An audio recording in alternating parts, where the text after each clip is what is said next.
So I want to say just a little bit more about mindfulness, and then we'll do some practice here. So Jon Kabat-Zinn is a huge, I just very devoted to his work, and he was one of the people who's primarily, well, maybe I shouldn't say primarily, but he was pivotal in bringing secular mindfulness to North America. You can Google him, you can look up his books like Full Catastrophe Living. And I love that title because it's like, there's all kinds of stuff that goes on in your life, including catastrophes, and how do you live with that? So he has provided this very famous and frequently used definition. Mindfulness is paying attention on purpose in the present moment, non-judgmentally. So those components of it, think about the first part. If you want to think about, well, this is secular, it's also described as attention training. You are primarily training your prefrontal cortex. And so that's a real thing. It's a scientific thing. It's part of the brain. It's not just, strange, esoteric stuff. And so you're training your brain to pay attention on purpose in the present without judgment. So again, not resisting it, not, immediately having a reaction to it. And all of those things sound fairly easy, but they're not. It takes time to learn to do it. And so again, just a little bit more on that, awareness and acceptance. So becoming aware of not just your surroundings, but your thoughts, because we all have lots of thoughts. And actually, when you start to have mindfulness of your thoughts, you can realize how many of them you have, and learning to treat them like things that come and they also go. Your feelings and your body sensation, that's a very big part of mindfulness. It's not as prevalent in things like CBT. They often, ignore what's going on with the body, or many times do, but there's a lot of being aware of your body and how important it is. And it's contrasted with behaving automatically. So without awareness, just reacting, impulsively, kind of getting triggered by your amygdala and then doing something, or also being preoccupied with plans or worries, sort of that ruminating. And those of us who have kids with ASD are probably familiar with that, whether it's verbal ruminating or fixating on a topic or constantly lining things up.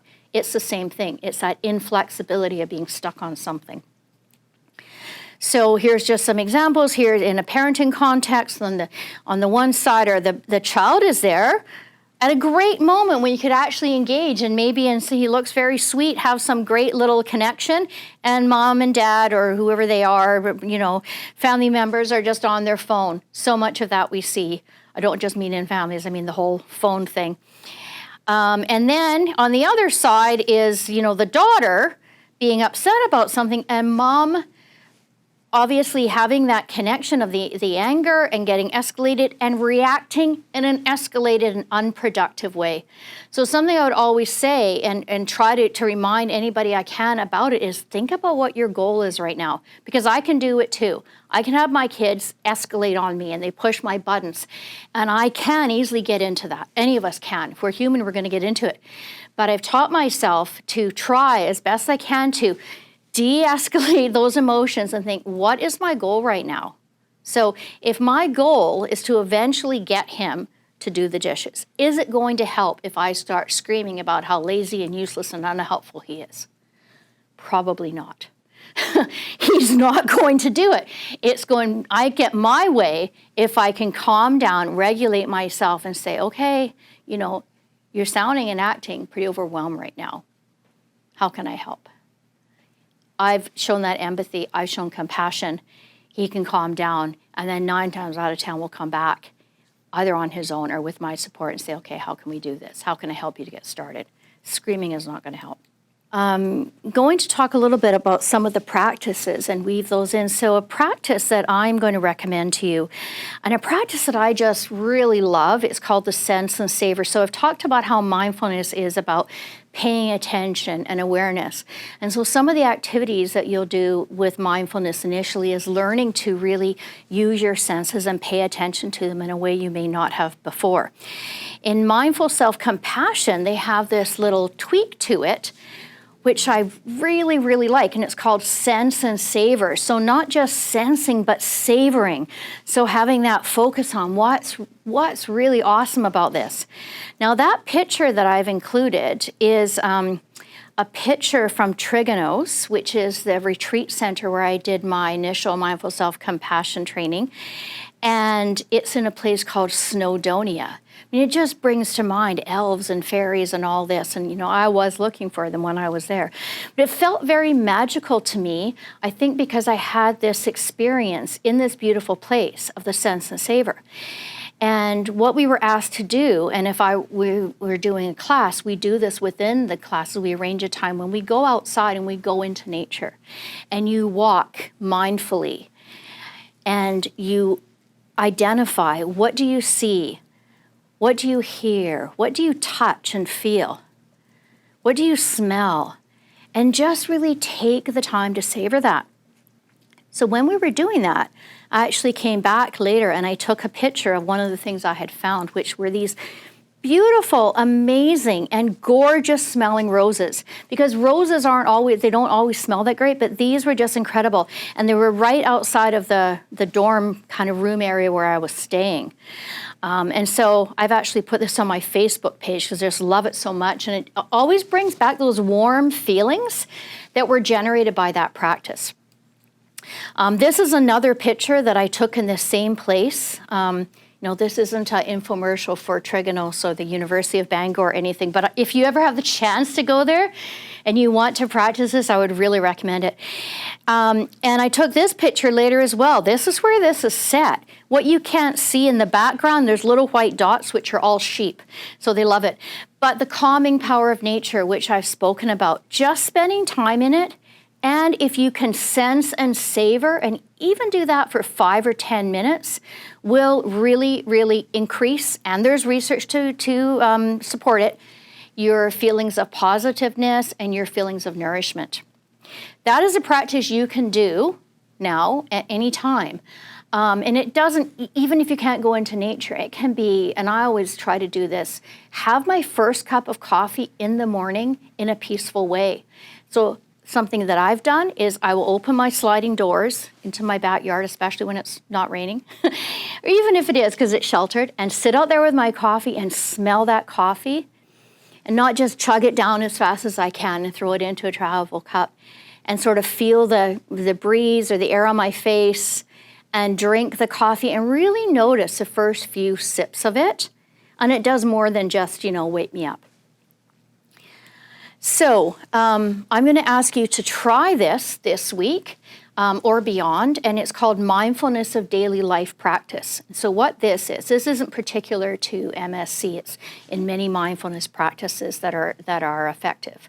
Mindfulness-based stress reduction uses it, and mindfulness-based cognitive therapy. So you think about your various senses, and you identify just regular tasks that you do during the week where you can be mindful of your senses.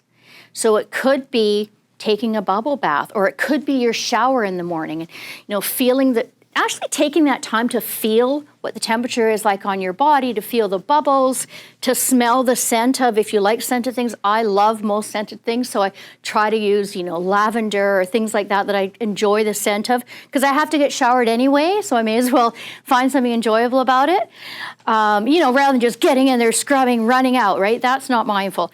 Or like I said, the smell or taste of your coffee, the touch or feel of something. This is all meditation, by the way. So meditation doesn't need to be something where you're sitting, like this in with your legs crossed. It can be this. When you're focusing on purpose, and when you are focusing on your senses or on your body, there's a physiological and neurological shift away from your emotions and your thoughts. So it can really regulate you by doing this. So I invite you to try that during the week. I included something like this in your handouts, I believe, the Daily Pleasant Events Tracker. This is actually from mindfulness-based cognitive therapy, and it's just one piece that I'm including because it's such a great practice to do. So that particular program is for warding off depression. And it's very effective. It's been used for depression and suicidal ideation in individuals. And as I mentioned, in the UK, it's funded as a frontline service for depression. So each day, and I'd invite you to do this, you don't have to have depression or be at risk of it. Track something pleasant. So I talked about paying attention to things that are pleasant, positive. So whatever it is. And so here's one that I experienced. A bird landed on a tree just outside my window. Now a bird might land on your tree and you like it, but you just don't pay any attention. So I'm making myself pay attention to it now. And then I describe how my body feels. So for me, this was a big learning. Like, I don't know how my body's feeling. I'm looking at that bird, like, what's my body doing? It's coming along with me. So I had to pay attention to it. And then something like my eyes widened, right? I was standing quite still and my breathing, like I noticed that and I paid attention. Here's what's going on in my body when I'm noticing this pleasant thing. And then what were my moods or my feelings? I was kind of excited and I was happy and I was alert. I was noticing it. And thoughts I had, like, wow, I've never seen a bird. You know, I've never seen one this close because it was very close and I thought it was beautiful and an interesting color.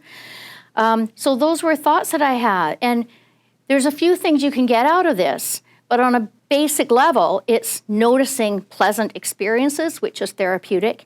And it also helps you to notice that when you shift your focus to something pleasant, the types of thoughts that you're having and the types of emotions that you're having and what's happening in your body.